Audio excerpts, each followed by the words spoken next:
it will be interesting to study the impact of these reconciliation mechanisms. I don't say that they are useless, no. But the fact, that very often they don't take into account the cultural, the context, and the people are not consulted. Sometimes it's a recipe for failure. And I think one of the most difficult also stage in the project is to choose which picture to select, which one will be appropriate. If we want to talk about Palestinian refugees of 1948, and if we want to present pictures to Israeli Jewish students, it will be better to present more context pictures, less pictures of Palestinian refugees, and also pictures of Jewish refugees in 1948. And within the group, this triggered a lot of problems. All the pictures were adopted not either by consensus or by vote. And having 3 Israelis, 3 Palestinians, and I abstained. I was not, because I was an outsider. But for instance, there was one participant insisting to have a picture of the tent in Gaza, of the tent of Salafay. And why? Because he said, well, this is, the indirect, the situation of this in 2006 camp is an indirect result of 1948. I think the question is, what kind of support could students be given to understand, to reflect on their own meaning-making process? And because it's very revealing, and it would be, you need to really support people in order for them to be able to feel okay, engage in conversation.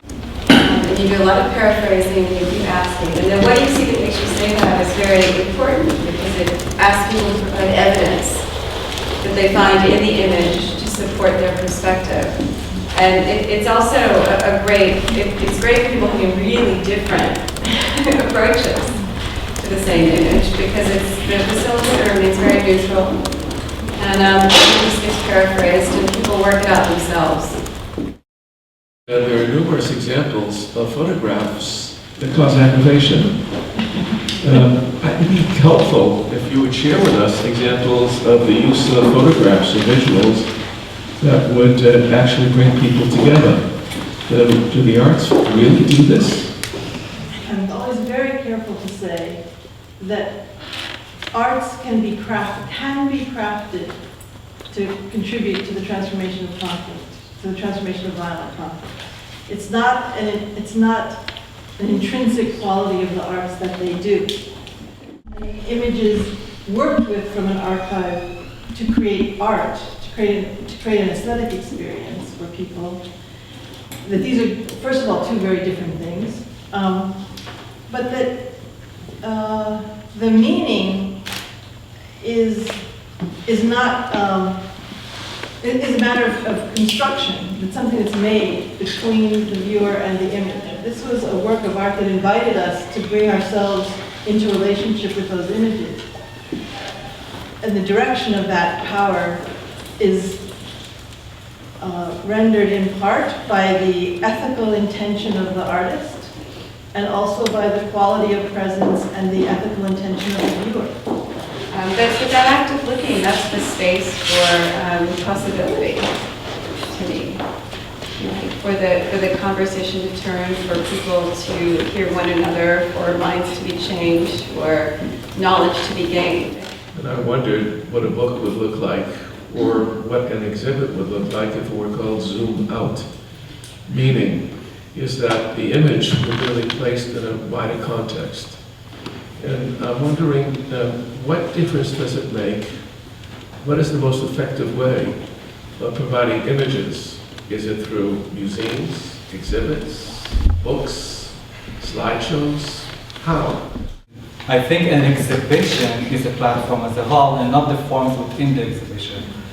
A catalog or a book that you put in a library is a different platform. So I don't have to be the researcher that have one truth that is, multiple truths that are exposed. I can say this is my story, this is my narrative, this is my truth. But I do give them a lot of space to think about their own narrative and the way they think about themselves.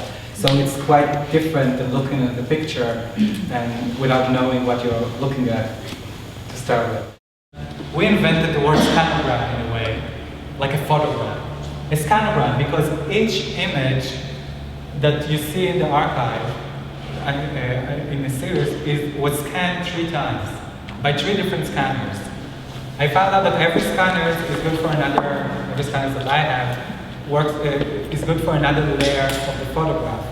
No, I don't think the archive creates one narrative. Oh, okay. You can create many narratives within it. And it's also open. That's why it will be online. So it will be open. You can build your own narrative.